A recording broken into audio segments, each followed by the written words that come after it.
Welcome back to My Golden Life. I'm your host, Lisa Neller, and I'm delighted you are listening.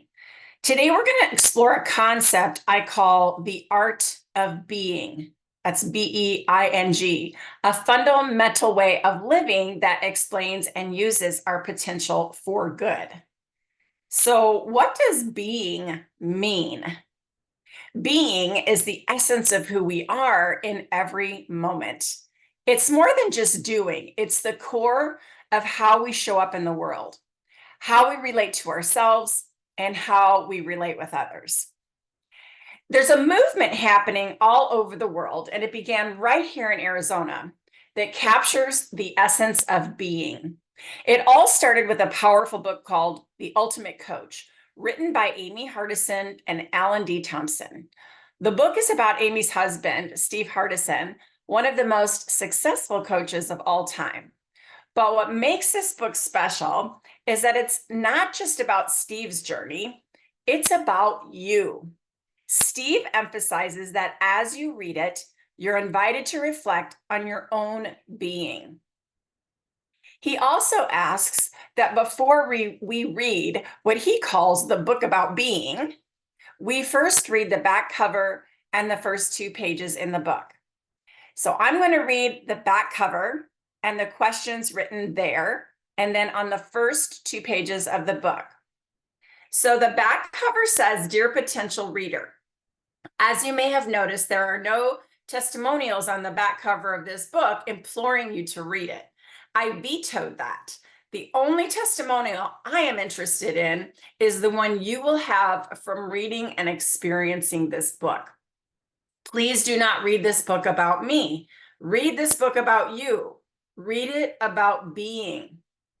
As you read, ask yourself, who would I need to be a more loving person? Who would I need to be a more effective person? Who would I need to be to create a level of confidence that is remarkable? Who would I need to be at peace with who I am? Who would I need to be fully in love with myself and my life? Who would I need to be to live the most extraordinary life I can live? I promise you that if you read this book with the intention of expanding your state of being, you will do exactly that. Your experience will be remarkable.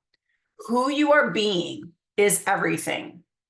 And he signs it, loving you, be blessed, be you, Steve Hardison. Now, the inside first 2 pages, he asks more questions. And he says, to access this book, ask yourself these questions as you read. Who am I being as a partner, parent, or friend? Who am I being as a leader? Who am I being as a member of my community? Who would I need to be to have miracles show up in my life daily? Who would I need to be to create value in the work I do? Who would I need to be to generate a life of abundance? Who would I need to be to alter my relationship with fear? Who would I need to be at peace with my past? Who would I need to be to step powerfully into my future? Who would I need to be to be present as a way of being? Who would I need to be to live the most extraordinary life I can live? Who would I need to be to know that my life makes a difference? Who would I need to be fully in love with myself and my life? Who would I need to be to improve my relationships with the most important people in my life?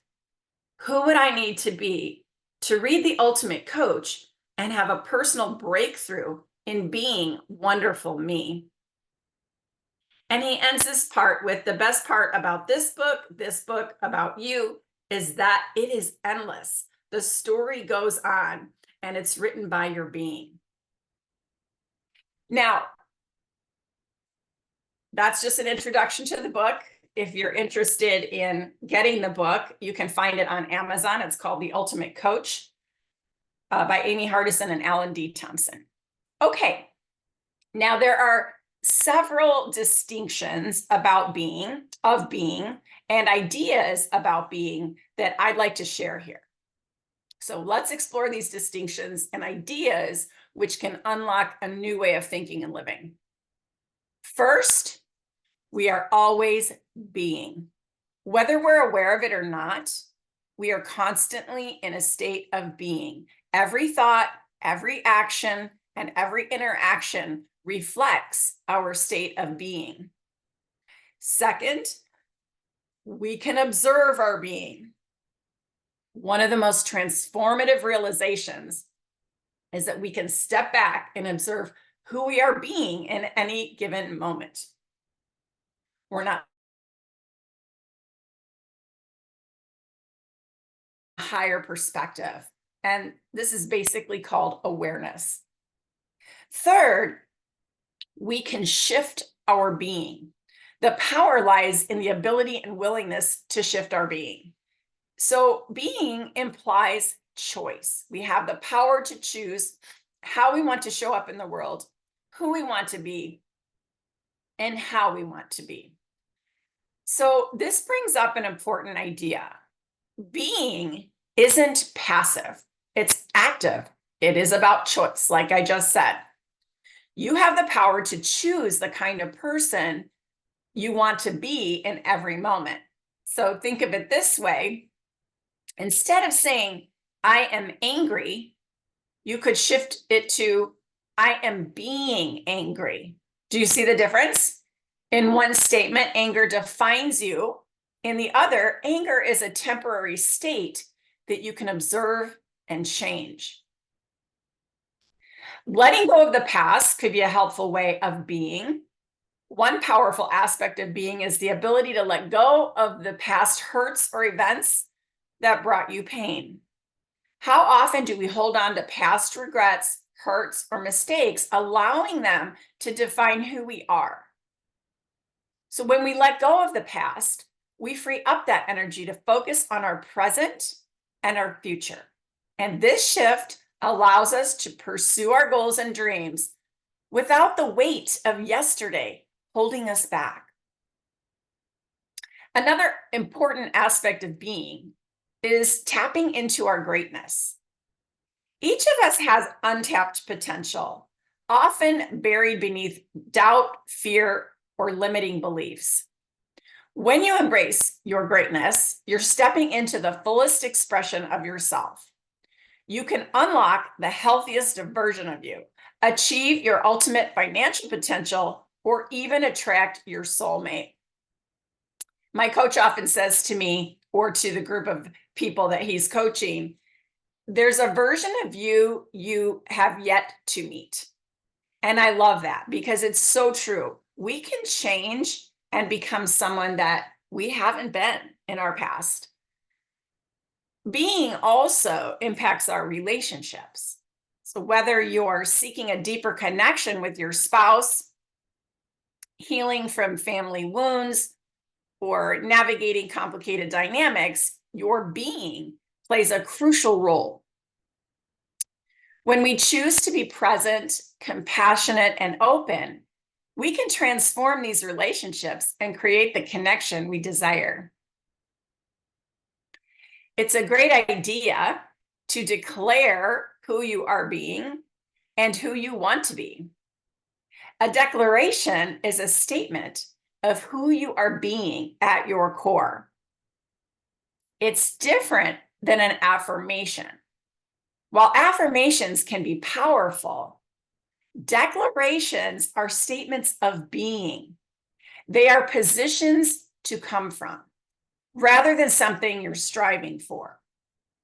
So, for example, instead of affirming, I will be confident, you declare, I am confident. This shift in language changes your reality because you're embodying that state of being in the present moment. I am. And you can come up with a list of 25 things or 50 things that would describe you as I am without talking about the roles that you play in life. So I want to talk about the power of language for a moment. Our language has a profound impact on our reality. When we change the way we speak about ourselves and our experiences, we change our lives. There are no wrong thoughts or wrong feelings. There are only consequences to the thoughts and feelings we choose to buy into. If we catch ourselves in a negative cycle, we can write down those unhelpful thoughts and make the conscious choice to shift them. For example, if you catch yourself thinking, I'm not good with money, or I always cheat on my diet, recognize that these are just thoughts, not facts. You can choose to release them and adopt empowering beliefs instead.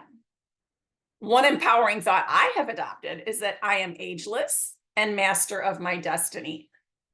I used to have the thought, I'm getting old. Now I recognize that age doesn't matter in the context of what I can do. And I can learn new skills no matter what age I am.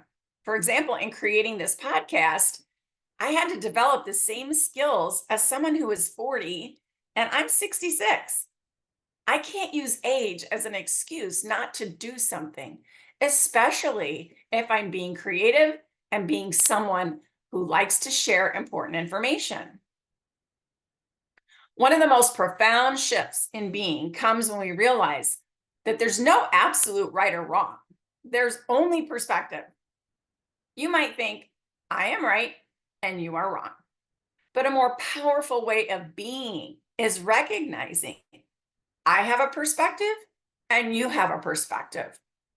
This allows for deeper understanding and connection, even in disagreement. I like to apply this being in perspective, especially during political conversations, because so many people have this idea that, this I'm right and you're wrong attitude.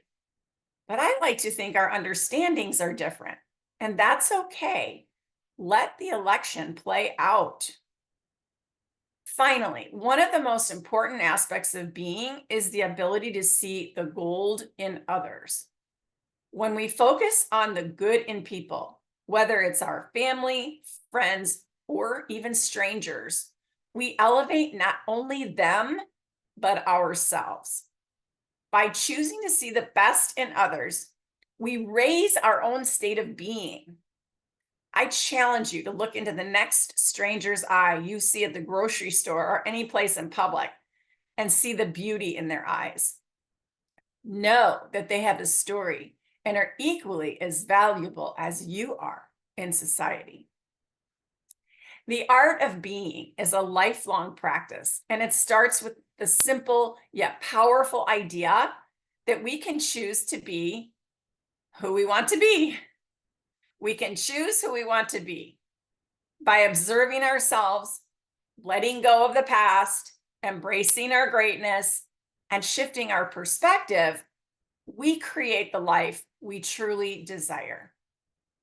Thank you for joining me on this journey.